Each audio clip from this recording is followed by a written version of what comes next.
আসসালামু আলাইকুম প্রিয় শিক্ষার্থীরা, আজকে আমরা গুণগত রসায়নের 14তম লেকচারটা নিব।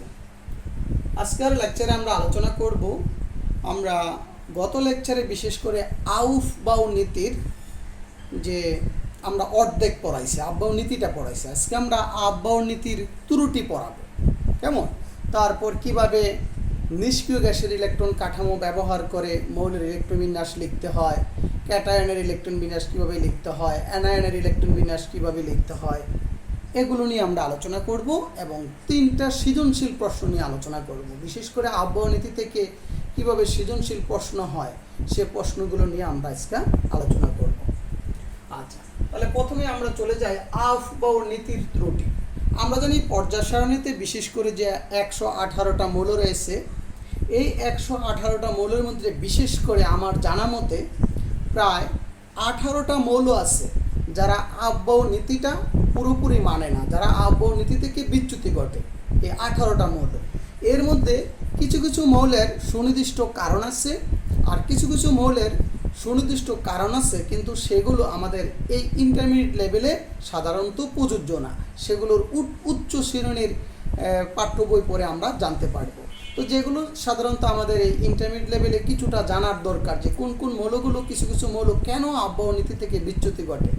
বিশেষ করে প্রত্যেকটা মৌলেরই সুনির্দিষ্ট কারণ আছে, তো যেগুলো আমাদের জন্য কিছুটা প্রযোজ্য ইন্টারমিডিয়েট লেভেলের জন্য, যেগুলো সমস্ত বই পুস্তকে আলোচনা করা হয়েছে, সেগুলি আমি আলোচনা করব।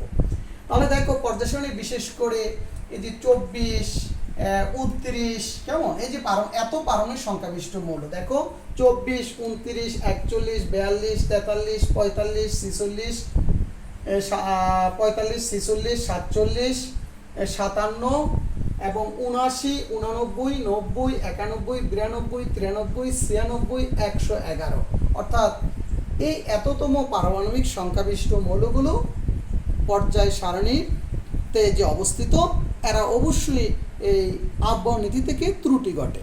এই ত্রুটিগুলো আমরা আলোচনা করব, কেমন? আচ্ছা, তো বিশেষ করে আমাকে কয়েকটা মৌলের একটু জানলে হবে যেগুলো আমাদের পরীক্ষাতে আসে, কেমন? এগুলো যে কয়টা আসবে আমাদের বা আমাদের বিভিন্ন এডমিশন টেস্টে বা বিভিন্ন ক্ষেত্রে লাগবে, আমি ওগুলো নিয়ে আলোচনা করব। বিশেষ করে প্রথম যেমন ক্রোমিয়াম, এ কয়েকটা মৌল আমি লাল কালি দিয়ে দেখো, আমি নিচে দাগ দিয়ে দিয়েছি। ক্রোমিয়াম, কপার, মলিবডেনাম, তারপর সিলভার, ল্যান্থানাম, অ্যাক্টিনাইট, কেমন? এই মৌলগুলোর ক্ষেত্রে সাধারণত সুনির্দিষ্ট কিছু কারণ আছে, এই কারণগুলো আমরা তোমাদের আলোচনা করে দেখাবো, ঠিক আছে? আচ্ছা, যেমন মনে রাখবা যে সকল মৌলের ক্ষেত্রে তার যুজ্যত স্তরের এরকম ইলেকট্রোবিন্যাস থাকবে, অর্থাৎ D4S2, তাদের ক্ষেত্রে আফবাউ নীতির বিচ্যুতি ঘটবে। যে সকল মৌলের ক্ষেত্রে, তাদের ক্ষেত্রে এর পরিবর্তে এটা এই হবে D5S1, অর্থাৎ D4S2 থাকলে S থেকে একটা ইলেকট্রন D5-এ আসবে, D4-এ আসে এটা D5 হবে। কেন? আমরা জানি অর্ধপূর্ণ পরিপূর্ণ অরবিটালগুলো অধিক স্থিতিশীল, এই কারণে এটা S থেকে একটা ইলেকট্রন 4-এ যাবে, গেলে কি হবে? তারা স্থিতিশীলতা অর্জন করবে।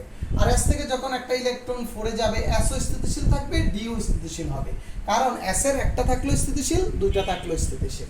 এবার দেখো, আর যাদের ক্ষেত্রে এরকম ঘটবে D9S2, তাদের ক্ষেত্রে সাধারণত আফবাউ নীতি থেকে বিচ্যুতি ঘটবে। তাদের ক্ষেত্রে কি হবে? S থেকে একটা ইলেকট্রন D-তে চলে আসবে, D10S1, অর্থাৎ যে সকল মৌলের ক্ষেত্রে এই যুজ্যত স্তরে এরকম কাঠামো থাকবে, তারা আফবাউ নীতি থেকে বিচ্যুতি ঘটবে। কি কারণে? তারা পরিপূর্ণ, অর্ধপূর্ণ এবং পরিপূর্ণতা অর্জনের জন্য তারা আফবাউ নীতি থেকে বিচ্যুতি ঘটবে।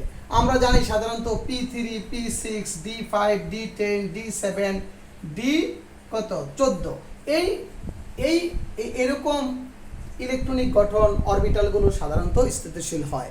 তো সুতরাং তাদের ক্ষেত্রে যদি এরকম ঘটনা ঘটে যে S থেকে একটা ইলেকট্রন D-তে বা F-এ গেলে যদি তারা অর্ধপূর্ণ বা পরিপূর্ণতা প্রাপ্তি হয়, সেক্ষেত্রে করে দিতে হবে।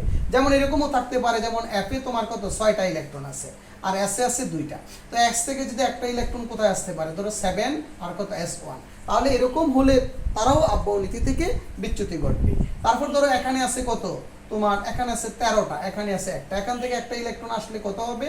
এটা 14, এখানে কত 1। তাহলে এই সকল মৌলের ক্ষেত্র সাধারণত আবহ নীতি থেকে বিচ্যুতি ঘটে। তো সেগুলো আমাদের নিয়ে তেমন কোনো আলোচনা নাই, আমাদের এক ব্লক মৌলের তেমন কিছু নিয়ে আমাদের ইন্টারমিডিয়েট লেভেলে তেমন কোনো আলোচনা নাই। কেমন আমরা সাধারণত এরকম ইলেকট্রনিক গঠন বিশিষ্ট মৌলের ক্ষেত্রে আমাদের পরীক্ষাতে আসবে D4S2 আর D9S2, এরকম ইলেকট্রন বিশিষ্ট মৌলের ক্ষেত্রে যোজ্যত স্তরে যাদের থাকবে তারাই আবহ নীতি থেকে বিচ্যুতি ঘটবে। আমরা কারণগুলো জানলাম, কি কারণ? অর্ধপূর্ণ বা পরিপূর্ণতা প্রাপ্তির জন্য। এখন আমরা উদাহরণে যাব, যেমন ক্রোমিয়াম। তাহলে আবহ নীতি থেকে তার ইলেকট্রন বিন্যাস 1s2 2s2 2p6 3s2 3p6 3d4 4s2। কারণ কোথায় যাবে? তোমরা তো ইলেকট্রন বিন্যাস গত ক্লাসে আমরা দেখাইছি 3p6, তারপর 4s2 তে যাবে, তারপর কয়টা গেল? 24 20টা, এই হচ্ছে 18টা। কেমন? এই 2 হচ্ছে 20, তারপর 4। এটা হচ্ছে আবহ নীতি। এটা হচ্ছে কোন নীতি? আবহ নীতি অনুসারে, বাউ নীতি, নীতি অনুসারে, আবহ নীতি অনুসারে। কিন্তু সত্যিকার অর্থে এই ইলেকট্রন বিন্যাসটা ভুল। কেমন? আমরা যদি এভাবে আবহ নীতি অনুসারে লিখি এটা ভুল হবে, কারণ তার সঠিক ইলেকট্রন বিন্যাস হচ্ছে, দেখো তাহলে তার কোন নিয়মে গেছে, দেখো যে D4S2 এই নিয়মগুলি। তো এইটা গেলে কিন্তু আবহ নীতি থেকে বিচ্যুতি ঘটবে। কি হবে? D5S1 হবে। এই কারণে দেখো তার যে 3D4 আর কত ছিল? 4s2, এর পরিবর্তে এটা কি হয়েছে? D5 4s1, এই যে এটা হয়েছে। কেমন? তা এইটা হবে তার সঠিক ইলেকট্রন বিন্যাস, সঠিক। তাহলে দেখো ক্রোমিয়াম আবহ নীতি থেকে বিচ্যুতি ঘটছে কেন? দেখো তার আমরা জানি এখানে 4s less than 3d, যেটি আমরা গত ক্লাসে তোমাদের দেখাইছি। তাহলে দেখো s অরবিটাল অপূর্ণ রেখে ইলেকট্রন 3d অরবিটালে চলে গেছে, যার কারণে এটা আবহ নীতি থেকে বিচ্যুতি ঘটছে। কেমন? একইভাবে যদি আমি ক্রোমিয়ামের কথা কপারের কথা চিন্তা করি, কপারের কত? 29। তো কপারের কি হবে? দেখো কপারের স্বাভাবিক হচ্ছে এখানে এটুক হচ্ছে 18 20 আর 109 29, এটা হচ্ছে আবহ নীতি অনুসারে। এইটাও কিন্তু ভুল। তাহলে এর সঠিক ইলেকট্রন বিন্যাস হবে কত? তাহলে এটা এই নিয়মে গেছে, দেখো 3d9 4s2, তাহলে 3d9 4s2 এরকম হলে এটা কি হবে? 3d10 4s1। তাহলে সঠিক ইলেকট্রন বিন্যাস হবে 3d10 4s1। এইটা হবে তার সঠিক কপারের ইলেকট্রন বিন্যাস। তাহলে এই দুইটাই পরীক্ষাতে সবচেয়ে বেশি পরীক্ষাতে আসে, কপার এবং ক্রোমিয়ামের ইলেকট্রন বিন্যাস আবহ নীতি থেকে বিচ্যুতি ঘটে কেন? তাহলে প্রশ্নটা লিখে নাও, কপার এবং ক্রোমিয়ামের ইলেকট্রন বিন্যাস আবহ নীতি থেকে বিচ্যুতি ঘটে কেন? তাহলে আমরা কি লিখবো? উত্তরটা আমি একের সুন্দর করে আমার লেকচার শিটে দেওয়া আছে। কেমন? আমার লেকচার শিটে এই উত্তরটা দেওয়া আছে, তোমরা ওখান থেকে পড়ে নিবা। তো তাহলে আমরা কি পড়বো? সাধারণত আমরা জানি অর্ধপূর্ণ পরিপূর্ণ অরবিটালগুলো অধিক স্থিতিশীল, অর্থাৎ যে সকল মৌলের যোজ্যতা স্তর এরকম লিখবা আর কি, এরকম বা এরকম ইলেকট্রনিক গঠন থাকে, তাদের ক্ষেত্রে সাধারণত আবহ নীতি থেকে বিচ্যুতি ঘটে। কি কারণে বিচ্যুতি ঘটে? অর্ধপূর্ণ পরিপূর্ণতা প্রাপ্তির জন্য। তারপর ইলেকট্রন বিন্যাস দুইটা দিয়ে দিবা, এটার পরিবর্তে এটা দিবা, তাহলে এটাও দিবা, এটাও দিবা, এটাও দিবা, আর সরি দুইটাই দেখাই দিবা। কেমন? প্রথমে এটা হচ্ছে ভুল, এটা হচ্ছে তার সঠিক ইলেকট্রন বিন্যাস। আচ্ছা, আর যাদের সমস্যা তারা আমার লেকচার শিটে চমৎকার উত্তর দেওয়া আছে, ওখান থেকে তুমি দেখে নিলেই হয়ে যাবে। আচ্ছা, এরপরে আসো আমরা আরো কয়েকটা মৌলের, যেগুলো আমি তোমাদের দেখাইছি সেগুলো আরো কয়েকটা মৌলের ইলেকট্রন বিন্যাস দেখাবো। সেটা হচ্ছে দেখো তোমার এই যে যেমন মলিবডেনাম 42 নম্বর মৌল। দেখো 42 নম্বর মৌলের 1s2 2s2 2p6 3s2 3p6 3d10 4s2 4p6 4d1 5s2। আচ্ছা সরি 4d1 না 4d4, এই তাহলে এই হচ্ছে তার ইলেকট্রন বিন্যাস। তাদের যোজ্যতা স্তরে তার কি আছে? 4d4 আর কত? 5s2। তার পরিবর্তে কি হবে? 4d5 5s1, সে আগের কারণেই, অর্থাৎ অর্ধপূর্ণ পরিপূর্ণতা প্রাপ্তির জন্য। দেখো এটা কিন্তু স্থিতিশীল না, আর এটা স্থিতিশীল, আর এইটাও স্থিতিশীল, এইটাও স্থিতিশীল। বুঝতে পারছো? অর্থাৎ এই গঠনটা থেকে এই গঠনটা অধিক স্থিতিশীল, তবে এটা আবহ নীতি থেকে বিচ্যুতি ঘটছে। কারণ আমরা জানি 4s less than 4d, n plus l এর মান যেটা আবহ নীতি অনুসারে আমরা জানি 4s অরবিটালের শক্তি 4d থেকে কম। তাহলে আগে কিন্তু 4s পূর্ণ হওয়ার কথা ছিল, তারপর 4d তে যাবে। কিন্তু এই মলিবডেনামের ক্ষেত্রে দেখা যায় 4s অপূর্ণ রেখে ইলেকট্রনটা 4d তে চলে যায়। কেন চলে যায়? কারণ এই ইলেকট্রনিক গঠন থেকে এই ইলেকট্রনিক গঠনটা অধিক স্থিতিশীল। ঠিক আছে? অধিক স্থিতিশীল। ওকে, তারপর আমরা তাহলে আমরা বুঝলাম যে মলিবডেনামের ক্ষেত্রেও সুনির্দিষ্ট কারণ আছে, কেমন? এরপরে ধরো সিলভারের ক্ষেত্রেও সুনির্দিষ্ট কারণ আছে। যদি তুমি সিলভারের কথা চিন্তা করো, সিলভার হচ্ছে 47, তো 47 হলে সিলভারের কত হবে? এখানে হবে 9, তো 9 হলে এটা কি হবে? এটা হবে 10, আর এটা হবে কত? 4s1। তাহলে এই যে মৌলগুলোর ক্ষেত্রে আমরা বললাম, এদের ক্ষেত্রে সাধারণত আমাদের পরীক্ষার ক্ষেত্রে আসে যে কপারের সঠিক ইলেকট্রন বিন্যাস কোনটা, মলিবডেনামের কোনটা, ঠিক আছে, সিলভারের কোনটা, কপারের কোনটি, বা কপার ক্রোমিয়ামের ক্ষেত্রে তাদের ইলেকট্রন বিন্যাস আব্বনীতি থেকে কেন বিচ্যুতি ঘটে, বা সিলভারের ইলেকট্রন বিন্যাস আব্বনীতি থেকে কেন বিচ্যুতি ঘটে, বা তোমার এই ধরনের প্রশ্নগুলোই আসে, কেমন, পরীক্ষাতে। তারপর আমরা চলে যাব, আরও কিছু সুনির্দিষ্ট কারণ আছে যে n+1d ও nf অরবিটালের শক্তির ন্যূনতম পার্থক্য, অর্থাৎ যে সকল অরবিটালের যুজ্যুত স্তরে nf, অর্থাৎ যাদের যুজ্যুত স্তরে কি অরবিটাল আছে, যাদের যুজ্যুত স্তরে এক অরবিটাল আছে, আর কি n+1d, কেমন? আচ্ছা, এই n+1d এটাতে কি বোঝায়? ধরো একটা কথার কথা, ধরো এটা হচ্ছে 4d, একটার কথা ধরো এটা হচ্ছে nf, কি বলছি আমরা? n+, ধরো এটা যদি 4f হয় আর এটা d অরবিটালটা কি হবে? 5d, বুঝতে পারছো? আবার এটা যদি 5 যুজ্যুত স্তরের যদি কত হয়? 5f হয়, এটার হবে 6d।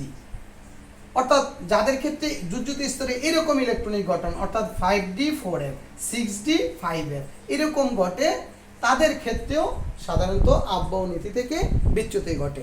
কেন বিচ্যুতি ঘটে এর কারণটা আমি এখন বলবো, কেমন? ওকে, তাহলে আমরা বলছিলাম, দেখো n+1d এবং nf অরবিটালের শক্তির ন্যূনতম পার্থক্য, শক্তির ন্যূনতম পার্থক্য, অর্থাৎ বিশেষ করে যে সকল অরবিটালের আমরা বলছি কত যুজ্যুত স্তরের d এবং f অরবিটাল থাকে যাদের, তাদের ক্ষেত্রে শক্তির, বিশেষ করে তোমার এই 4f, তারপর 5d, তারপর 5f এবং 6d, এই যে অরবিটালগুলো, এদের ক্ষেত্রে শক্তির পার্থক্য খুব কাছাকাছি। দেখো তুমি জানো 4f অরবিটালের ক্ষেত্রে n+l এর মান 7, কারণ n এর মান 4, l এর মান 3, অর্থাৎ f এর ক্ষেত্রে l এর মান 3, তাহলে n+l এর মান 7।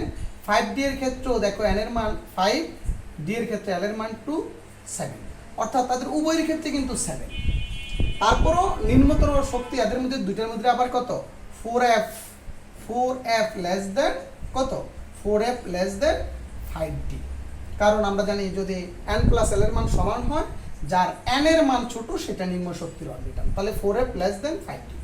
কিন্তু তুমি যদি এই যে ল্যান্থানাইড মৌলের কথা চিন্তা করো, তাদের ইলেকট্রন বিন্যাস, জাস্ট এগুলো জানার জন্য, এগুলো তোমাদের জন্য একেবারেই দরকার নাই, জাস্ট একটু জানার জন্য, যে যদি ল্যান্থানাইডের আমি ইলেকট্রন বিন্যাসটা করি, যে নিয়ম অনুসারে যদি ল্যান্থানাইডের ইলেকট্রন বিন্যাসটা করতে থাকো, তাহলে দেখবা তার এই যে লাস্টে আমরা বলছি কত?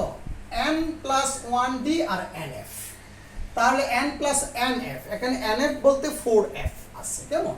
আর 4f এর সাথে 4 এর সাথে একটা 1 যোগ হবে, তাহলে 5d, এই যে 5d, এই যে দুইটা অরবিটাল, অর্থাৎ n+1d আর nf যদি আমি চিন্তা করি, তাহলে কোন দুটো অরবিটাল? 4f এবং 5d। তাদের যখন তুমি ইলেকট্রন বিন্যাস করতে যাবা, দেখবা যে তুমি যদি স্বাভাবিকভাবে ইলেকট্রন বিন্যাস করো 5s2 5p6, তারপর কিন্তু 6x2, এই যে এখান থেকে কিন্তু চলে আসবে, দেখো 6x2, তারপর 4f এ ইলেকট্রন যাবে, কোথায় যাবে? 4f এ, তারপর 5d তে যাবে।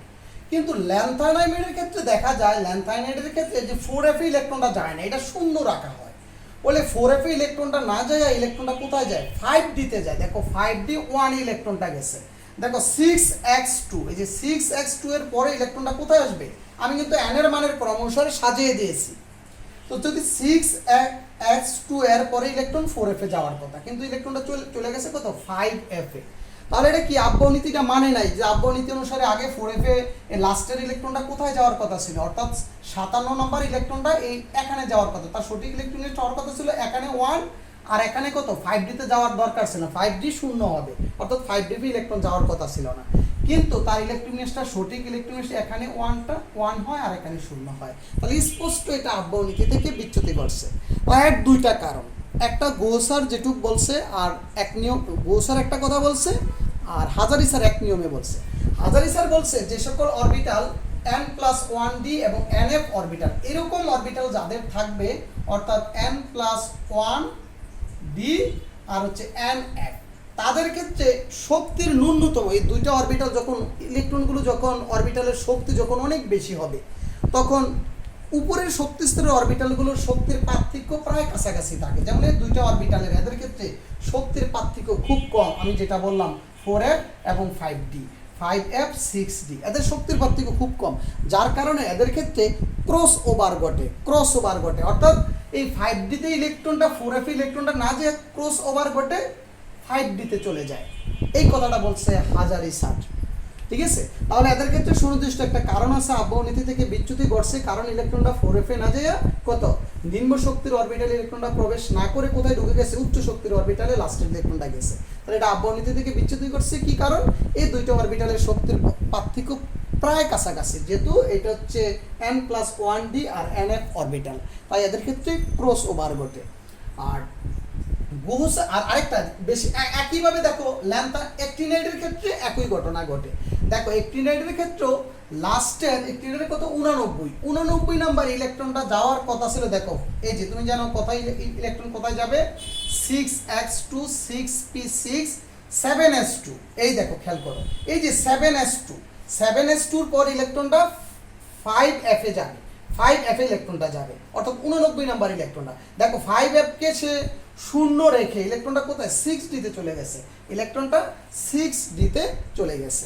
তো সাধারণত এই যে একটা ঘটনা এটা আবহনীতি থেকে পুরোপুরি কি বিচ্যুতি ঘটে, অর্থাৎ তার সঠিক ইলেকট্রনিক্সটা হওয়ার কথা ছিল এরকম, অর্থাৎ এখানে 1 আর এখানে 0, কিন্তু এটা না হয়ে সে এখানে 0 রেখে ইলেকট্রনটা এই জায়গায় চলে গেছে, এখনো ক্রস ওভার ঘটে। কেমন এখনো কি হয়, ক্রস ওভার ঘটে, তার কারণ 5f এবং 6d অরবিটাল এই দুইটা দেখো পাশাপাশি অরবিটাল, দুইটার শক্তির পার্থক্য খুব কাছে, ফলে ইলেকট্রনটা 7s2 পূর্ণ করে, নিম্ন শক্তি স্তর পূর্ণ করে ইলেকট্রনটা 5f এ না গিয়ে 6d থেকে, অর্থাৎ তাদের মধ্যে ক্রস ওভার ঘটে। এখন আসো কেন এই ক্রস ওভারটা ঘটে, এটার কারণটা বিশেষ করে গুহ স্যার একটু ইঙ্গিত দিয়েছে। এটার ইঙ্গিতটা হচ্ছে, যেমন আমরা যখন তৃতীয় অধ্যায় পড়াবো, ওখানে দেখবো একটা জিনিস আছে ল্যান্থানাইট সংকোচন কি বা অ্যাক্টিনাইট সংকোচন কি।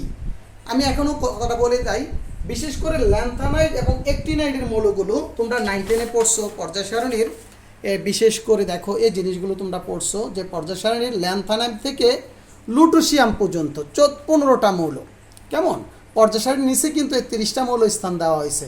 একইভাবে অ্যাক্টিনাইন থেকে লরেনসিয়াম পর্যন্ত এই 15টা মৌল পর্যায় সারণীর নিচে স্থান দেওয়া হয়েছে। এগুলো আমি তোমাদের নেক্সট ক্লাসে খুবই ভালো করে পড়াবো। অর্থাৎ ল্যান্থানাইট সারি, আরেকটাকে বলা হয় অ্যাক্টিনাইট সারি। এই মৌলগুলোর ক্ষেত্রে পারমাণবিক সংখ্যা বৃদ্ধির সাথে সাথে, অর্থাৎ এদের ল্যান্থানাইট 57 থেকে পরবর্তী যে 14টা মৌল, বা অ্যাক্টিনাইটের 89 নম্বর মৌল থেকে তার পরবর্তী যে 14টা মৌল, এদের ক্ষেত্রে পারমাণবিক সংখ্যা বৃদ্ধির সাথে সাথে এদের অস্বাভাবিক সংকোচন ঘটে, অর্থাৎ তাদের পারমাণবিক সংখ্যার বৃদ্ধির সাথে সাথে তাদের আকার অস্বাভাবিকভাবে হ্রাস পায়। সেটাকে আমরা বলি ল্যান্থানাইট সংকোচন বা অ্যাক্টিনাইট সংকোচন। জ্ঞানমূলকের জন্য খুব ইম্পর্টেন্ট, ল্যান্থানাইট সংকোচন কি বা অ্যাক্টিনাইট সংকোচন কি। অর্থাৎ ল্যান্থানাইট মৌলগুলোর পারমাণবিক সংখ্যা বৃদ্ধির সাথে সাথে তাদের আকারের যে অস্বাভাবিক হ্রাস পায়, সেটাই হচ্ছে ল্যান্থানাইট সংকোচন বা অ্যাক্টিনাইট সংকোচন আমরা বলে থাকি। কেমন অ্যাক্টিনাইট মৌলের ক্ষেত্রে যে সংকোচন ঘটে অ্যাক্টিনাইট সংকোচন, ল্যান্থানাইট মৌলসমূহের ক্ষেত্রে যে সংকোচন ঘটে এটা হচ্ছে ল্যান্থানাইট সংকোচন। যেমন এই ঘটনাটাই ঘটে এখানে। উনি বলছে যে এই ইলেকট্রনটা কেন 4f এ যায় না। উনি বলছে এই ইলেকট্রনটা যদি 4f এ যাইতো তখন নিউক্লিয়াসের কাছাকাছি হবে, কারণ নিউক্লিয়াসের শক্তি স্তর, যদি শক্তি স্তরের কথা চিন্তা করি তাহলে 4fটা কিন্তু শক্তি স্তরের কাছাকাছি, আর 5dটা শক্তি স্তরটা নিউক্লিয়াস থেকে অনেক দূরে অবস্থিত, অর্থাৎ এটা হচ্ছে বহিস্থ শক্তি স্তর, এটা নিউক্লিয়াসের কাছে থাকে 4f অরবিটালটা। তাই যদি এই জায়গায় ইলেকট্রনটা প্রবেশ করে, তো নিউক্লিয়াস কি করে তাকে অনেক তীব্র আকর্ষণ দ্বারা তার বহিস্থ শেলের ইলেকট্রনটাকে আকর্ষণ করে, তখন এই মৌলটার অস্বাভাবিক সংকোচন ঘটে। যার কারণে লাস্টের ইলেকট্রনটা এখানে না যায়, ইলেকট্রনটা কোথায় গেছে, ইলেকট্রনটা 4d তে গেছে, যেটাকে বলে ক্রস ওভার যেটা ঘটছে। অর্থাৎ এই কারণে ক্রস ওভার ঘটছে, অর্থাৎ 4f একটা নিম্ন শক্তির অরবিটাল ইলেকট্রনটা প্রবেশ না করে উচ্চ শক্তির অরবিটাল ইলেকট্রনটা প্রবেশ করছে, এটার নামই ক্রস ওভার ঘটছে। এই কারণ তাহলে কি কারণে, অর্থাৎ তাদের ল্যান্থানাইট সংকোচনের কারণে, অর্থাৎ এই ল্যান্থানাইট সংকোচনের যে অস্বাভাবিক যে সংকোচন ঘটে, এই সংকোচন থেকে রক্ষা করার জন্য ইলেকট্রনটা 4f না যায় 4d তে যায়। অর্থাৎ 4f গেলে মৌলটা আকারটার সংকোচন ঘটে, যেটাকে ল্যান্থানাইট সংকোচন ঘটে, কিন্তু 5d তে গেলে ওই ধরনের সংকোচনটা আর ঘটে না।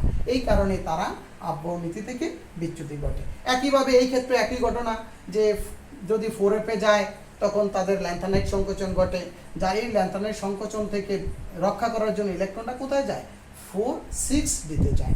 এরকম কিন্তু আমি জাস্ট দুইটা দেখালাম, এইরকম যে আমি 18টা মৌলকে দেখালাম, এই 18টা মৌলের মধ্যে আরও কিছু মৌল আছে, এই ধরনের ঘটনাই পরিলক্ষিত হয়। তো তোমাদের এত এগুলো স্টাডি করার তেমন দরকার নেই, জাস্ট জানলা যে সাধারণত যাদের পারমাণবিক সংখ্যা অনেক বেশি, যে সকল মৌলের পারমাণবিক সংখ্যা অনেক বেশি, তাদের ক্ষেত্রে অনেকের ক্ষেত্রে এই ধরনের তোমার এই যে n+1d আর nf অরবিটাল, অর্থাৎ তাদের ক্ষেত্রে ক্রস ওভার ঘটে। বুঝতে পারছো ব্যাপারটা? আচ্ছা, তারপরে আরও কিছু মৌল দেখাবো যারা পর্যায় সারণীতে যাদের কোনো এই বিশেষ করে কোনো নিয়মই তারা মানে না। নিয়ম বলতে কি, আমি যে তাদের অর্ধপূর্ণ পরিপূর্ণতা বা তাদের এই n+1d nf অরবিটাল এদের রুলসও তারা মানে না। তাদের কারণগুলো তোমরা উচ্চ শ্রেণীর পাঠ্যপুস্তক পড়ে হয়তো বা তোমরা জানতে পারো। আবার কাদের ক্ষেত্রে এই ধরনের সঠিক কারণ জানাটা অনেক কষ্টকর। আমরা সাধারণত বিজ্ঞানীরাও এদের কারণটা উদ্ঘাটন করা অনেক ক্ষেত্রে সম্ভব হয়নি। ঠিক আছে, তা এরকম কিছু মৌলের ক্ষেত্রে আমি ইলেকট্রন বিন্যাসগুলো দেখাবো। তাহলে এখন দেখো যেটা কথা বললাম, কিছু কিছু মৌল আছে যাদের ইলেকট্রন বিন্যাসের যে আব্বনীতি থেকে বিচ্যুতি ঘটে, তাদের সুনির্দিষ্ট কোনো কারণ আমরা উচ্চ শ্রেণীর পাঠ্যপুস্তক পড়ে জানতে পারব। আর কারো কারো কাছে সঠিক কারণ নির্বাচন করা অনেক দুরূহ। কেমন? আচ্ছা, যাই হোক, ওটি নিয়ে আমাদের আপাতত আলোচনা করার এত একটা প্রয়োজন মনে করি না। তারপরে দুই একটা একটু দেখাই। যেমন আমরা 18টা মৌলের ক্ষেত্রে এক একটা মৌলের ক্ষেত্রে এক এক ধরনের ঘটনা ঘটে, আবার কিছু কিছু মৌলের ক্ষেত্রে একই নিয়ম। যেমন দেখলাম কপার, ক্রোমিয়াম, মলিবডেনাম, সিলভার, একই নিয়মের কারণে তারা আব্বনীতি থেকে বিচ্যুতি ঘটে। আবার ল্যান্থানাইট ইলেকট্রনের ক্ষেত্রে একই নিয়ম প্রযোজ্য। এক এক মৌলের ক্ষেত্রে আবার কোনো এক এক মৌলের ক্ষেত্রে এক এক নিয়ম।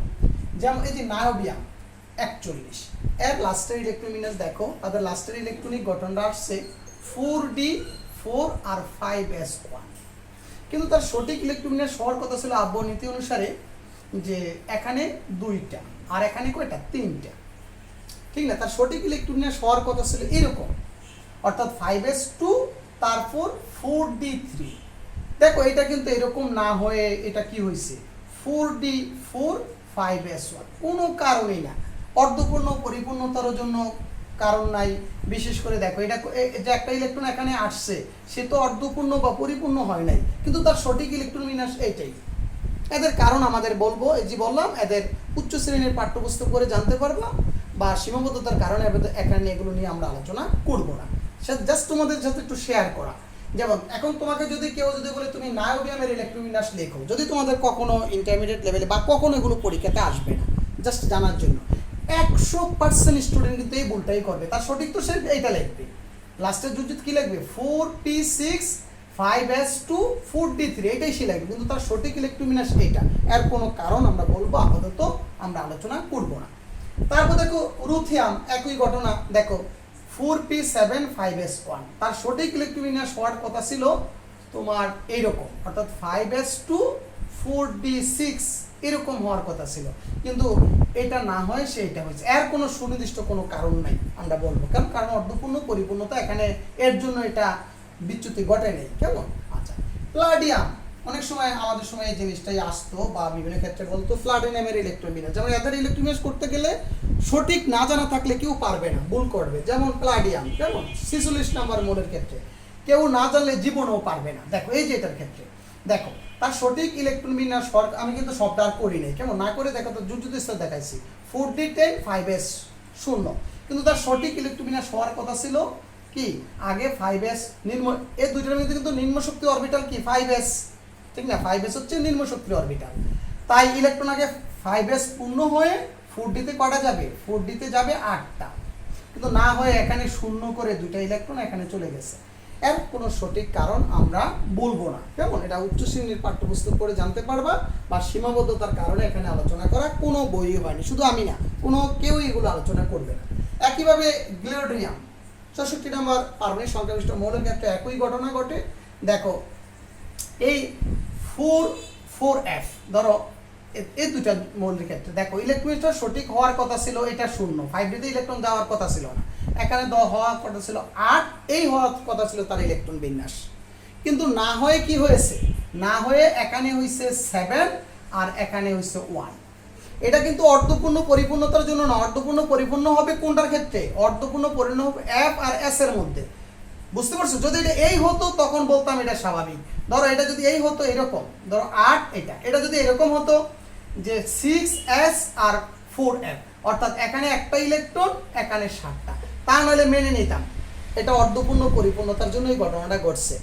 কিন্তু এটা এই ঘটে নাই, এখানে করছে কি ইলেকট্রনটা 7 রাইখা একটা ইলেকট্রন কই গেছে, একটা ইলেকট্রন এই জায়গায় গেছে, বুঝতে পারছো? সুতরাং এই গ্যালিওড্রিয়ামের ক্ষেত্র এটা আব্বাউ নীতি থেকে কি সম্পূর্ণরূপে এই মৌলটা আব্বাউ নীতি থেকে বিচ্যুতি ঘটছে, কেমন? ওকে, তাহলে মোটামুটি আমরা জাস্ট একটু জানার জন্য আর তোমাদের সাথে একটু শেয়ার করলাম যে পর্যায়সারণী মৌলগুলো সাধারণত আসলে তারা আব্বাউ নীতি থেকে তারা বিচ্যুতি ঘটছে, তাদের আমাদের ইন্টারমিডিয়েট লেভেলে যে সুনির্দিষ্ট কিছু কারণের কথা আমরা উল্লেখ করছি সেই কারণের ভিতরে এরা পড়ে না।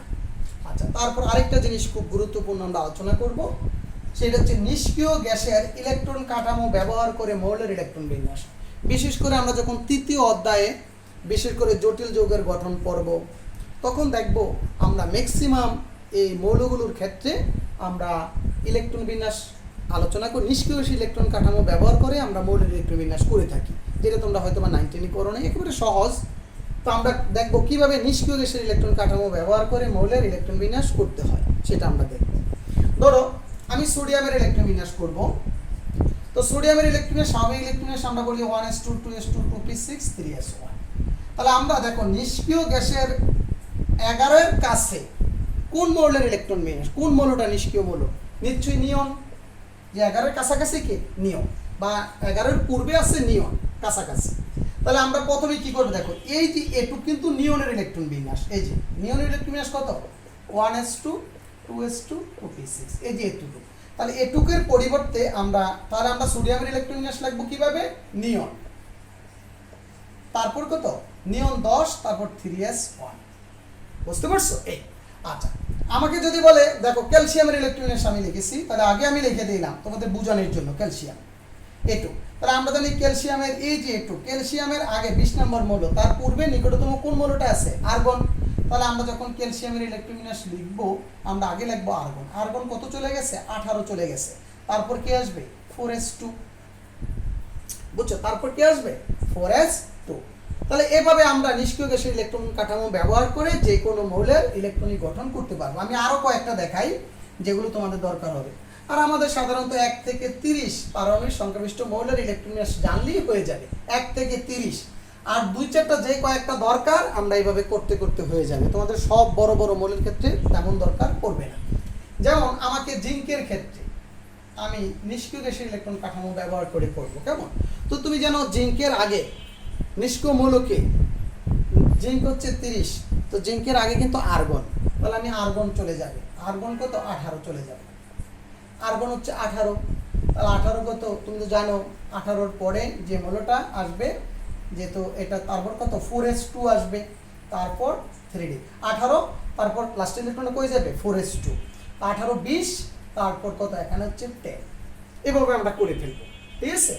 আচ্ছা, তাহলে আমাদের নিষ্ক্রিয় মৌল হচ্ছে কি হিলিয়াম, নিয়ন, আবার একটু দেখাই আর্গন, ক্রিপ্টন, জেনন, তারপর কি রেডন, আরেকটা হচ্ছে ওগানেসন, যেটা সর্বশেষ 118 নম্বর মৌল, কেমন 118 নম্বর, এটা কিন্তু পরীক্ষাতে অনেক সময় আসে।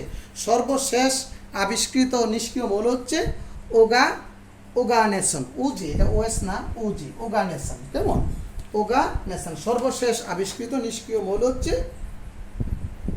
ওগানেসন। ওকে, তাহলে যাই হোক, আমরা এই পারমাণবিক সংখ্যা বিশিষ্ট মৌল ব্যবহার করে আমরা করতে পারবো। আমাকে যে কোনো টাস্ক করলে আমরা পারবো। আচ্ছা, আমাকে কেউ যদি বলে বেরিয়াম, এই মৌলের ইলেকট্রন বিন্যাস কেমন, তাহলে দেখো বেরিয়ামের পারমাণবিক সংখ্যা কত, আমরা জানি বেরিয়ামের পারমাণবিক সংখ্যা হচ্ছে 56। কেমন, বেরিয়ামের পারমাণবিক সংখ্যা হচ্ছে 56।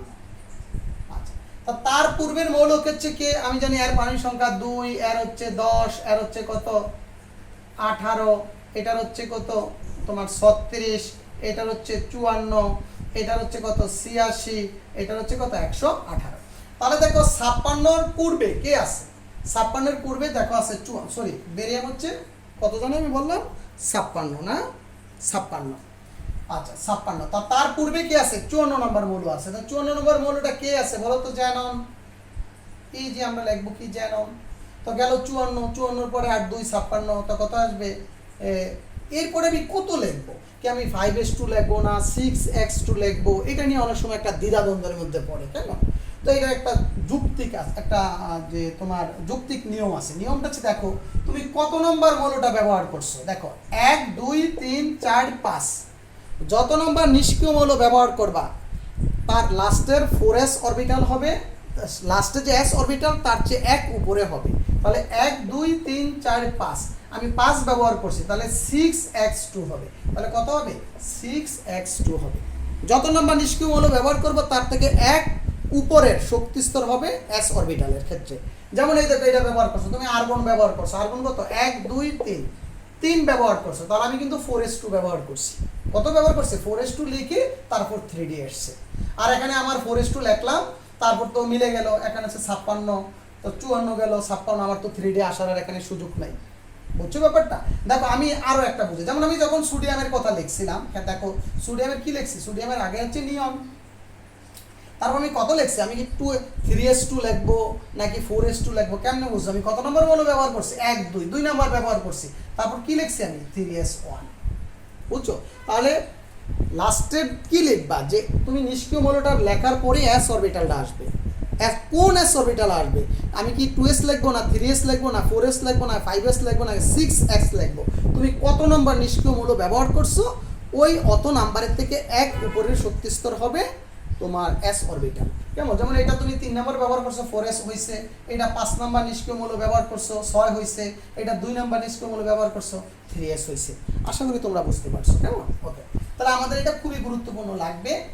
আচ্ছা, তারপর আমরা তোমাদের আজকের লেকচারের সর্বশেষ দিকে আমরা চলে যাচ্ছি, আয়নের ইলেকট্রন বিন্যাস।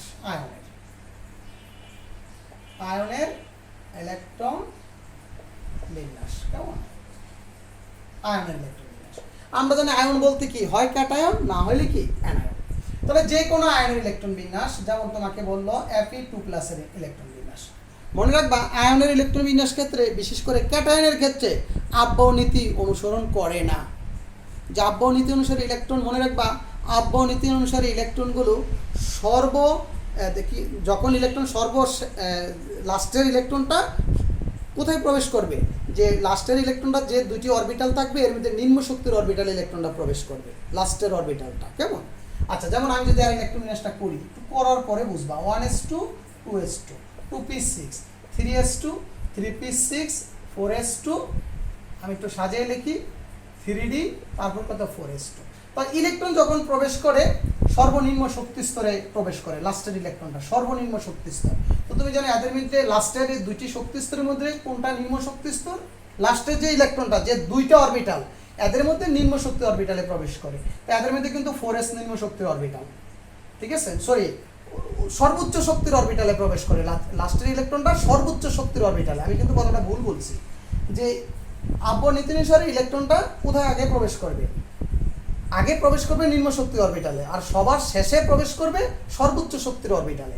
তাহলে তুমি যদি বলো এটা হচ্ছে 18, এটুক কত 18 চলে গেল, তাহলে 19 নম্বর ইলেকট্রনটা কিন্তু 4s এ প্রবেশ করছে। কেমন, যদি বলে এখানে 26 নাম্বার ইলেকট্রনটা কোথায় প্রবেশ করছে, এই 3d6 এ, অর্থাৎ সবার শেষের ইলেকট্রনটা কোথায় যাবে, সর্বোচ্চ শক্তি স্তরে, সর্বোচ্চ শক্তি স্তরে সবার শেষের ইলেকট্রনটা যাবে। তাহলে এদের মধ্যে সবচেয়ে বেশি শক্তি স্তর সর্বশক্তি স্তর বা বেশি শক্তি স্তর কোনটা, যার শক্তি সবচেয়ে বেশি, 3d এর শক্তি সবচেয়ে বেশি। তাই ইলেকট্রনটা সবার শেষে কোথায় প্রবেশ করছে? 3D তে প্রবেশ করছে, 26 নাম্বার ইলেকট্রন। কিন্তু যখন ইলেকট্রন বেরিয়ে যাবে, যখন তুমি যদি বলা ও যখন দুটো ইলেকট্রন ত্যাগ করে তখন Fe2+ হবে। আমি কথাগুলো একটু পেঁচিয়ে ফেলছি, কেমন তোমরা বুঝছো? মূলত সহজ কথাটা হচ্ছে ইলেকট্রন সবার শেষের ইলেকট্রনটি প্রবেশ করবে সর্বোচ্চ শক্তি স্তরে, যার শক্তি যে অরবিটালে সবচেয়ে বেশি ওখানে প্রবেশ করবে। এইটা আমি বুঝাতে চেষ্টা করছি। কিন্তু যখন ইলেকট্রন বেরিয়ে যাবে, যখন আয়রন দুইটা ইলেকট্রন ছেড়ে দিবে, এই দুইটা ইলেকট্রন কোথায় থেকে যাবে? এই দুইটা ইলেকট্রন যাবে সর্ববহিস্থ স্তর থেকে। তখন এটা কিন্তু আব্বনীতি মানবে না, তখন সে সর্ববহিস্থ স্তর থেকে যাবে। তো এখান থেকে সর্ববহিস্থ স্তর কিন্তু 4s2। সর্ববহিস্থ স্তর আর সর্বোচ্চ শক্তি স্তর এক না। এখানে নিউক্লিয়াস থেকে সবার দূরে যে শক্তি স্তরটা থাকে এটা হচ্ছে সর্ববহিস্থ স্তর। তো নিউক্লিয়াস থেকে সবার দূরে কোনটা থাকে? 4s2। এটা হচ্ছে সর্ববহিস্থ স্তর। তাহলে সর্ববহিস্থ স্তরে ইলেকট্রন যাবে। আর যখন ইলেকট্রন প্রবেশ করবে, লাস্টের ইলেকট্রন প্রবেশ করবে সর্বোচ্চ শক্তি স্তরে। তো সর্বোচ্চ শক্তির অরবিটাল কোনটা? 3D, বুঝতে পারছি? কিন্তু যখন সে বেরিয়ে যাবে সর্ববহিস্থ স্তর থেকে যাবে। তখন যখন সে বেরিয়ে যাবে ইলেকট্রন নিচটা কি হবে? 1s2, 2s2, 2p6, 3s2, কত? 3d6, বুঝতে পারছো? অর্থাৎ সে 4s থেকে ইলেকট্রনটা যাবে। কিন্তু কেউ কেউ জিনিসটা এই চিন্তা করে সে আব্বহ নীতি অনুসারে কি রে ইলেকট্রনটা সবার শেষে এখানে প্রবেশ করছে, তো দুইটা ইলেকট্রন এই জায়গা থেকে যাবে, সে কি করে? সে এই করে 4s2 আর এখানে কত দেয়? এখানে দেয় সে 4। কিন্তু এটা সে আব্বহ নীতি চিন্তা করে না। যখন ইলেকট্রন প্রবেশ করবে আব্বহ নীতি অনুসারে প্রবেশ করে, যখন ইলেকট্রন বেরিয়ে যাবে তখন সে সর্ববহিস্থ স্তর থেকে যাবে, তখন সে আব্বহ নীতি অনুসরণ করবে না। তখন সে কি করবে? তখন সে বহিস্থ স্তর থেকে এই 4s থেকে দুটো ইলেকট্রন বেরিয়ে যাবে। এটা কি? শূন্য হবে। তো এটা না দেখালো আমার হবে, বুঝতে পারছো ব্যাপারটা? ওকে। যেমন আমি যদি সোডিয়ামের কথা চিন্তা করি, সোডিয়ামের কত? 11, তখন কি হবে? 1s2, 2s2, 2p6, 3s1। তাহলে সে যখন একটা ইলেকট্রন ত্যাগ করবে পজিটিভ হবে, সে এখান থেকে ইলেকট্রনটা চলে যাবে। আশা করি তোমাদের বোঝাতে পারছি যে আমি এক কথায় বলবো যে ইলেকট্রন যখন প্রবেশ করে আব্বহ নীতি অনুসারে প্রবেশ করে, সবার শেষের ইলেকট্রন প্রবেশ করে সর্বোচ্চ শক্তি স্তরে, ঠিক আছে? যার শক্তি সবচেয়ে বেশি সবার শেষের ইলেকট্রনগুলো ওখানে প্রবেশ করে। কিন্তু যখন ইলেকট্রনটা বেরিয়ে যাবে, অর্থাৎ বেরিয়ে যাওয়া মানে কি? সে ক্যাটায়নে যখন পরিণত হবে তখন সর্ববহিস্থ স্তর থেকে ইলেকট্রন চলে যাবে, ঠিক আছে? ওকে। তারপর আমি যেটা দেখাবো সেটা হচ্ছে অ্যানায়নের ইলেকট্রন বিন্যাস। আর একটা দেখে আমি শেষ করব। ধরো অক্সিজেন ধরো 8, 1s2, 2s2, 2p4। কিন্তু অক্সিজেন যখন দুইটি ইলেকট্রন গ্রহণ করবে O2 মাইনাস হবে, তখন কি হবে? 1s2, 2s2, 2p6 হবে, ঠিক আছে? তখন সে কিন্তু আব্বহ নীতিটাই ফ্লো করবে, সে কিন্তু আর 3s এ যাবে না। ইলেকট্রনটা সে আব্বহ নীতি অনুসারে নিম্ন শক্তির অরবিটাল পূর্ণ করে। অর্থাৎ 2p তে তুমি জানো দুইটা ইলেকট্রন পূর্ণ হয়ে তারপর ইলেকট্রন 3s এ যাবে। অর্থাৎ তাহলে NN এর ক্ষেত্রে আব্বহ নীতিটাই ফ্লো করে। অর্থাৎ যখন ইলেকট্রন প্রবেশ করবে সে ওই কি তার সর্বোচ্চ বহিস্থ স্তর থেকে গেলে, এখন কিন্তু তার বহিস্থ স্তর কিন্তু 3s, ওখানে যাবে না, ঠিক আছে? ইলেকট্রনটা ওখানে প্রবেশ করবে না। তো কেউ কেউ তো মনে করতে পারে এখানে হবে, এটা না, এখানে প্রবেশ করবে না। সে তার পূর্বে শক্তিস্তর নিম্ন শক্তির এটাই পূর্ণ করে তারপর ওখানে যাবে। তারপর যেমন যদি সালফারের কথা চিন্তা করি, সালফার কত হবে? সালফার হচ্ছে 16, কেমন? তাহলে 1s2, 2s2, 2p6, 3s2, 3p4। এর হচ্ছে সালফার ইলেকট্রন বিন্যাস। যখন সে দুইটা ইলেকট্রন গ্রহণ করবে s2 মাইনাস হবে, তখন সে এখানে কত হবে? তখন এখানে 6 হবে। তাহলে এটা মূলত কিন্তু এই যে ইলেকট্রন বিন্যাসটা, এটা কিন্তু মূলত আর্গনের ইলেকট্রন বিন্যাসের মতো। কার? আর্গনের ইলেকট্রন বিন্যাসের মতো। এত অনেক সময় এমসিকিউতে আসে এর ইলেকট্রন বিন্যাস কোন মৌলের ইলেকট্রন বিন্যাসের ন্যায়? তার ইলেকট্রন বিন্যাস হচ্ছে আর্গনের ইলেকট্রন বিন্যাসের ন্যায়। ওকে। তারপর আমি কিছু সৃজনশীল প্রশ্ন তোমাদের দেখায়া আজকের লেকচারটা শেষ করব। দেখো, তাহলে আমরা আব্বহ নীতি থেকে যে ধরনের সৃজনশীল প্রশ্ন হয় আমি তার 3টা নমুনা প্রশ্ন করেছি বা সৃজনশীল প্রশ্ন করেছি, একটু দেখো। ধরো আমি দুইটা মৌলের কথা চিন্তা করলাম, A এবং B মৌল, তাদের যোজ্যতা স্তর ইলেকট্রন কাঠামো আর্গন n-1d 10ns1। তাহলে n এর মান 4, বা আমি লিখছি n এর সর্বনিম্ন মান ধরে তাকে এটা বাদ দিলাম, এখানে আমরা লিখলাম কত? n এর মান 4। ওকে, n এর মান 4। তো n এর মান 4 যদি হয় তাহলে এই মৌলটা তুমি খেয়াল করবা, যদি আমি একটা আর্গন নাও দিই, তোরা আর্গন দিল না, বলবো A এবং B দুটি মৌলের যোজ্যতা স্তরের ইলেকট্রন কাঠামো, তাদের যোজ্যতা স্তরের ইলেকট্রন কাঠামো n-1d আর ns1, n-1 D6 আর NH2। তো n এর মান যদি তোমার 4 হয়, তো 4 হলে যোজ্যতা স্তরটা কি হবে? যোজ্যতা স্তর হবে দেখো 4s1 আর এটা হবে 3d10। দেখবে এটা কিন্তু কপারের, তুমি ইলেকট্রোবিন্যাস করে দেখো। এর আগে আসছে ধরো আর্গন 18, 18 আর 1 19, 19 আর 10 29। তাহলে এ মৌলটা কি? তাহলে এ মৌলটা হয় কপার, এ মৌলটা হচ্ছে কি কপার। একইভাবে বি মৌলটা কি হবে? বি মৌলটা হবে 4s কত 3d6 আর 4s2, অর্থাৎ বি মৌলটা হবে তোমার আয়রন। তুমি ইলেকট্রোবিন্যাস করলেও বুঝতে পারবা। এভাবেও দিতে পারে, বা আর্গন দিয়ে আর্গন দিলে তো এখানে সহজই হয়ে গেল, ঠিক না? একটু জটিলভাবে দিলে এভাবে দিতে পারে।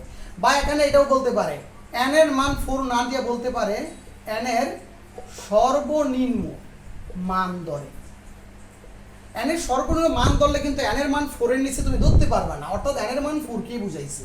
তুমি n এর মান কখনো 3 বসাতে পারবা না। n এর মান যদি 3 বসাও 3s1, এটা হয়ে যাব কি 2d। তো 2d তো সম্ভব না, অর্থাৎ n এর মান 4 এর নিচে কোনো মানই গ্রহণযোগ্য হবে না, অর্থাৎ 4 হলেই গ্রহণযোগ্য হবে। 4 হলে এটা 4s1 হবে, এটা 3d1 হবে। 4 এর নিচে কোনো মানই গ্রহণযোগ্য হবে না। আচ্ছা যাই হোক, মৌল দুটো তুমি সহজে আইডেন্টিফাই করলে, একটা হচ্ছে কপার আর একটা হচ্ছে কি আয়রন। তা এখানে উচ্চতর দক্ষতার আমি প্রশ্নটাই শুধু দেখাইছি। গ নাম্বার প্রশ্ন যে কোনো প্রশ্ন হতে পারে। উদ্দীপকের সর্বোচ্চ n এর মানের জন্য তার বিভিন্ন উপস্তরে কয়টা ইলেকট্রন আছে, n, l ও m এর মান হিসাব করে দেখাও, যেটা আমরা গত ক্লাসে দেখাইছি। আচ্ছা, উচ্চতর দক্ষতার প্রশ্ন হচ্ছে এ এবং বি এর মধ্যে কোন মৌলটি আব্বাও নীতি থেকে বিচ্যুতি ঘটছে, উপযুক্ত কারণ দর্শাও। তো তুমি তো জানো কপার এবং আয়রনের মধ্যে কোন মৌল আব্বাও নীতি থেকে বিচ্যুতি ঘটে? আমরা জানি কপার। কি কারণ, এদের কারণ সহ আমরা উল্লেখ করব, ঠিক আছে? তো আশা করি আমরা পারবো, ঠিক না? আমরা কি লিখবো? ধরো এই মৌলের ইলেকট্রন বিন্যাস, এই মৌলটি তথা হচ্ছে কি কপার। আমি একটু হিংস দিয়ে দিচ্ছি, কেমন? তো কপার ইলেকট্রন বিন্যাস কি 1s2 2s2 2p6 3s2 3p6 3d আর হচ্ছে কত 4s1, এটা হচ্ছে কত 10। আর আয়রনের কত? বি মৌল তথা আয়রন, কেমন? বি মৌল হচ্ছে iron 1s2 2s2 2p6 3s2 3p6 3d কত 6 4s2। তো তুমি বলবা উদ্দীপকের, সরাসরি বলবা উদ্দীপকের বি মৌলটি আব্বাও নীতি থেকে বিচ্যুতি ঘটছে, নিম্নে তার উপযুক্ত কারণ দর্শানো হলো। যে আব্বাও নীতি হচ্ছে, আমরা জানি আব্বাও নীতি অনুসারে ইলেকট্রন আগে নিম্ন শক্তির অরবিটালে প্রবেশ করে, নিম্ন শক্তি অরবিটাল পূর্ণ করে ইলেকট্রন উচ্চ শক্তি অরবিটালে গমন করে। অরবিটালের শক্তি নির্ভর করে n+l এর মানের উপরে। সেই ব্যাখ্যাটা আগে দিবা, n+l এর মানের ব্যাখ্যাটা আগে দিবা, কেমন? দি বলবে এই যে যোজ্যতা স্তরে 3d এর আর 4s এর ক্ষেত্রে n+l এর মান ব্যাখ্যা দিয়ে লিখবা, যেটা গত ক্লাসে আমরা দেখাইছি 4s less than 3d। তাই দেখা যায় 1 নং মৌলের ক্ষেত্রে যে 4s অরবিটাল অপূর্ণ রেখে, অর্থাৎ নিম্ন শক্তি অরবিটাল অপূর্ণ রেখে ইলেকট্রন 3d অরবিটালে চলে গিয়েছে, অর্থাৎ 3d অরবিটাল আগে পূর্ণ করছে নিম্ন শক্তি অরবিটাল অপূর্ণ রেখে। এই কারণে এই কপার মৌলটি আব্বাও নীতি থেকে বিচ্যুতি করছে। আর যদি বলে কি কারণে বিচ্যুতি করছে, অর্থাৎ অর্ধপূর্ণ পরিপূর্ণতা প্রাপ্তির জন্য এই মৌলটি আব্বাও নীতি থেকে বিচ্যুতি করছে। তাই এটার অ্যান্সার দেওয়ার জন্য আগে আমি ইলেকট্রন বিন্যাস লিখবো দুইটি মৌলের, তারপর n+l এর মান দিয়ে ব্যাখ্যা দিব, তারপর মূল মন্তব্যটা টানবো, কেমন? কিন্তু বি মৌলের ক্ষেত্রে এরকম ঘটে না। দেখো বি মৌলের ক্ষেত্রে আগে নিম্ন শক্তি অরবিটাল পূর্ণ করে ইলেকট্রন উচ্চ শক্তি অরবিটালে গেছে, অর্থাৎ 2 নম্বর মৌলটা স্বাভাবিক নিয়মেই ইলেকট্রন বিন্যাসটা ঘটছে, কিন্তু উপরে মৌলটার ইলেকট্রন বিন্যাস স্বাভাবিক নিয়মে ঘটে নাই। স্বাভাবিক নিয়ম বলতে আব্বাও নীতিটাকে আমি বুঝাইছি, বুঝছো? আমি আমার লেকচার সেটা উত্তর দেওয়া আছে, তোমরা নিজেরা করতে পারবে, অসুবিধা নেই। আর তোমরা চেষ্টা করবা নিজেরা উত্তরটা তৈরি করতে, কেমন? আচ্ছা, এবার 2 নম্বর একটা উদ্দীপক দেওয়া আছে 3dx 4s2 4p3। এখানে আমি লিখছি x less than 10 হতে পারে না, উপযুক্ত কারণ দর্শাও। অর্থাৎ এই মৌলটা ইলেকট্রন বিন্যাস সঠিক হবে d10 4s2 4p3।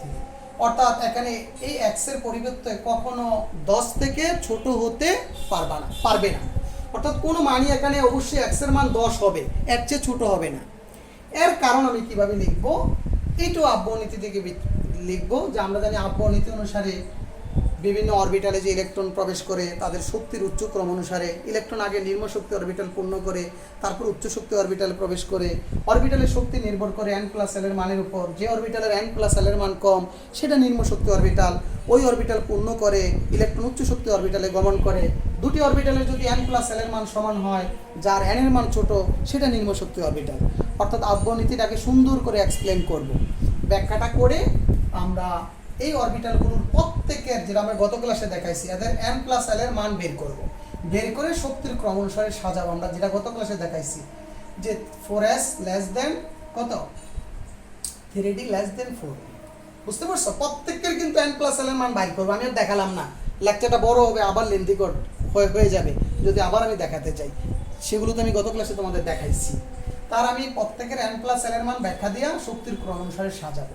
সাজিয়ে বলবো এক্ষেত্রে আগে 4s পূর্ণ হবে, তার সঠিক ইলেকট্রন রেশিও 4s পূর্ণ হবে, তারপর 3d পূর্ণ হবে, তারপর 4p তে ইলেকট্রন যাবে, তারপর 4d পূর্ণ হবে। যেহেতু উদ্দীপকের 4p তে অর্থাৎ উচ্চ শক্তির অরবিটালে ইলেকট্রন গিয়েছে, তাহলে অবশ্যই তার নিম্ন শক্তি 4p এর নিম্ন শক্তি অরবিটাল কি 3d, তাহলে অবশ্যই 3d অরবিটাল আগে পূর্ণ হবে, তারপর ইলেকট্রন কোথায় যাবে, 4p তে যাবে।